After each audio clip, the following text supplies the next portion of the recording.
Bismillahirrahmanirrahim. Assalamualaikum warahmatullahi wabarakatuh. Salam Om Swastiastu, Namo Buddhaya, salam kebajikan, salam sejahtera untuk kita semua. Perkenalkan, nama saya Arya Saranto Veraswari, mahasiswa semester 7 jurusan Studi Agama-Agama Fakultas Usuluddin UIN Sunan Gunung Jati Bandung. Di sini saya akan mengulas dan memaparkan terkait salah satu pembahasan yang sebelumnya juga pernah dibahas dalam mata kuliah komunikasi lintas agama dan budaya. Dan di sini saya akan membahas terkait ragam bentuk hambatan dan permasalahan komunikasi di berbagai agama dan budaya. Berbicara mengenai komunikasi pun juga memiliki artian tersendiri. Definisi komunikasi menurut salah satu ahli yang bernama Moore adalah penyampaian pengertian antar individu. Pada pokoknya, komunikasi merupakan pusat minat dan satuan perilaku di mana suatu sumber menyampaikan pesan kepada seorang penerima dengan berupaya mempengaruhi perilaku penerima tersebut. Banyak sekali definisi terkait komunikasi yang dikemukakan oleh para ahli. Masing-masing mempunyai penekanan dan juga arti yang berbeda satu sama lainnya. Komunikasi juga dapat dipahami sebagai suatu bentuk komunikasi interaksi, yaitu komunikasi dengan proses sebab akibat, ataupun juga aksi-reaksi yang arahnya juga bergantian. Dan komunikasi sendiri ini pun juga menjadi suatu alat yang dijadikan sebagai alat interaksi baik itu dalam dunia maya maupun juga secara langsung oleh manusia. Komunikasi selalu digunakan setiap hari oleh manusia, baik itu melalui sosial media ataupun juga bertemu dengan orangnya secara langsung. Namun pada halnya komunikasi selalu dianggap sepele oleh manusia, dan bahkan dampak buruknya sendiri bagi manusia ialah di mana manusia sendiri pun juga selalu menyalahgunakan komunikasi. Dan juga komunikasi yang dianggap sepele membuat komunikasi pun tidak berjalan lancar, dan juga dapat dikatakan komunikasi yang tidak komunikatif. Komunikasi yang disalahgunakan dan berujung komunikasi yang tidak komunikatif akan berujung menjadi suatu masalah, yang dimana akan berujung menjadi suatu konflik, baik itu dalam dunia pekerjaan, organisasi, maupun juga dalam suatu hubungan. Maka dari itu komunikasi sangatlah diperlukan dan juga dianggap penting. Komunikasi sendiri pun terbagi menjadi dua. Ada komunikasi secara verbal maupun juga non-verbal. Komunikasi verbal yakni komunikasi yang melalui tulisan yang dapat dilakukan dengan menggunakan media seperti surat, postcard, chatting, media sosial, dan sebagainya. Komunikasi verbal sendiri adalah bentuk komunikasi yang disampaikan oleh komunikator kepada komunikan dengan cara tertulis maupun juga lisan. Lalu ada juga komunikasi secara nonverbal. Komunikasi secara nonverbal secara harfiah merupakan komunikasi tanpa kata, yang dimana dalam kehidupan nyata komunikasi nonverbal ini jauh lebih banyak dipakai daripada komunikasi verbal. Dalam berkomunikasi, hampir secara otomatis komunikasi nonverbal ini ikut terpakai. Karena itu komunikasi nonverbal bersifat tetap dan selalu ada, dan komunikasi nonverbal juga terbilang lebih jujur.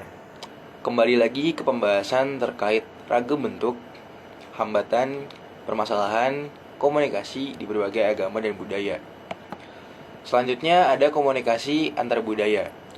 Komunikasi antar budaya ini terjadi karena pengirim pesan adalah anggota dari suatu budaya dan penerima pesannya adalah anggota dari suatu budaya lain. Komunikasi antar budaya merupakan komunikasi antara orang-orang yang berbeda budaya, baik dalam artian berbeda ras, etnis, maupun juga perbedaan sosial ekonomi. Adapun juga menurut para ahli yang mengatakan terkait komunikasi antar budaya maupun agama. Salah satunya menurut Samovar dan Porter, yang dimana menurut mereka komunikasi antara budaya maupun agama terjadi antara produsen pesan dan penerima pesan yang latar belakangnya berbeda. baik dari agama maupun juga budaya.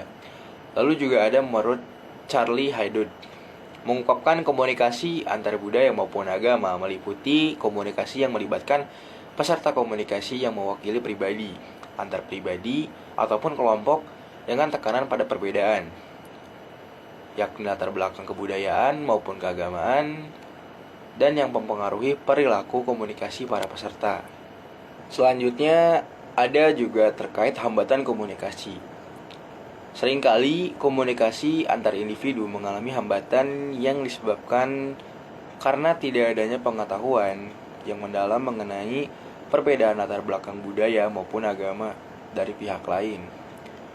Padahal komunikasi antar budaya maupun agama dapat berfungsi sebagai jembatan untuk mempersatukan manusia dengan latar belakang budaya maupun juga agama yang berbeda, dan menjadikan manusia lebih mengenal dan mempererat hubungan satu sama lain.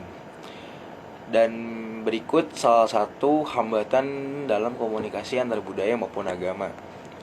Yang pertama ada perbedaan latar belakang. Betul sekali, karena perbedaan latar belakang dari sisi budaya maupun agama sangatlah mempengaruhi, karena ketidaktahuan baik itu dari diri kita sendiri maupun juga dari orang lain. Lalu juga faktor bahasa. Faktor bahasa juga sangat mempengaruhi, karena di dunia ini banyak sekali bahasa yang terdapat dan juga ditemukan.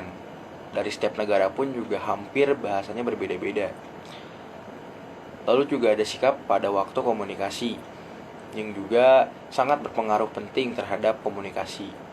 Dan yang keempat ada faktor lingkungan. Faktor lingkungan sangatlah berpengaruh terhadap komunikasi antar budaya maupun agama, karena lingkungan ini menjadi tempat di mana karakter ataupun juga sifat kita terbentuk. Lalu ada pun juga komunikasi antar budaya maupun agama menurut salah satu tokoh yang bernama Ujana Effendi, yang dimana beliau mengatakan ada dua jenis hambatan terhadap jalannya komunikasi yang menurut sifatnya dapat diklasifikasikan sebagai gangguan ataupun hambatan mekanik dan semantik. Hambatan mekanik disebabkan oleh saluran komunikasi ataupun kegaduhan yang bersifat fisik. Hambatan semantik bersangkutan dengan pesan komunikasi yang pengertiannya menjadi rusak. Dan hambatan tersebut pun terbagi menjadi dua, yakni karena kepentingan dan juga motivasi terpendam.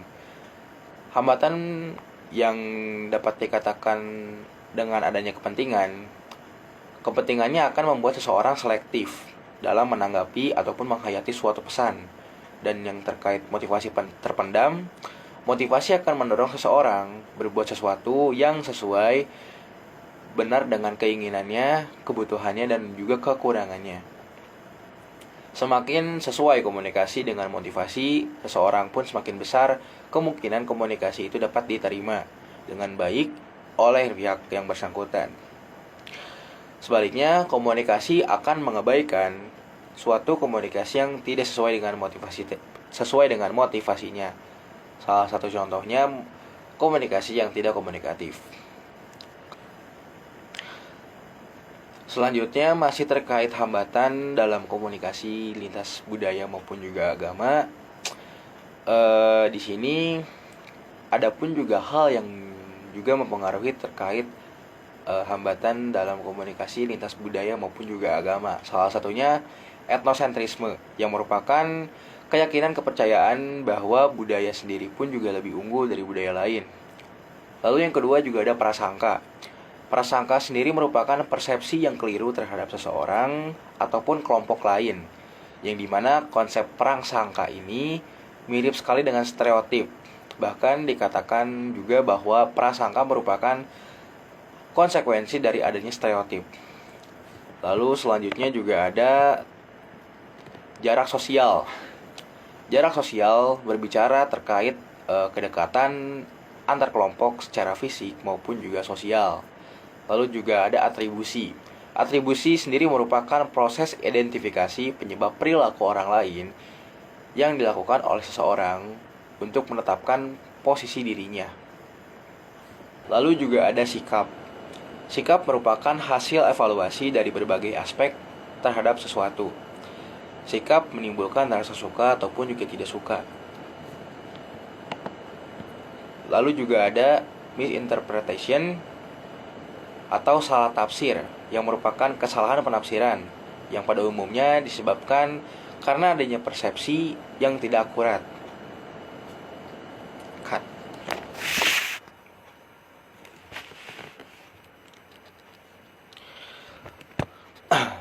Selanjutnya ada paralinguistik. Paralinguistik merupakan gaya pengucapan seseorang meliputi tinggi rendahnya suara, tempo bicara, ataupun dialek. Ataupun juga orang menyebutnya biasanya nada suaranya atau intonasi suaranya. Selanjutnya juga ada bahasa. Bahasa merupakan sebuah kombinasi dari sistem simbol dan aturan yang menghasilkan berbagai pesan dengan artian yang tidak terbatas. Selanjutnya juga ada emosional. Emosional di sini sangatlah berkaitan dengan emosi pelaku komunikasi. Jika emosi komunikan sedang buruk, maka komunikasi lintas budaya maupun agama pun juga tidak akan berjalan dengan semestinya ataupun tidak akan berjalan efektif. Lalu juga ada competition. Competition ataupun kompetisi terjadi jika komunikan berkomunikasi sembari melakukan kegiatan lainnya. Misalnya sedang menyetir ataupun menelpon atau lainnya. Hal ini menyebabkan komunikasi lintas budaya tidak akan berjalan secara maksimal. Sekian pemaparan terkait pembahasan mengenai ragam hambatan permasalahan komunikasi di berbagai agama maupun budaya. Mohon maaf bila banyak kesalahan ataupun juga kekurangan ataupun salah dalam tutur kata, karena manusia tidak akan pernah luput dari kesalahan. Wallahul muwaffiq ila aqwamit thoriq. Wassalamualaikum warahmatullahi wabarakatuh.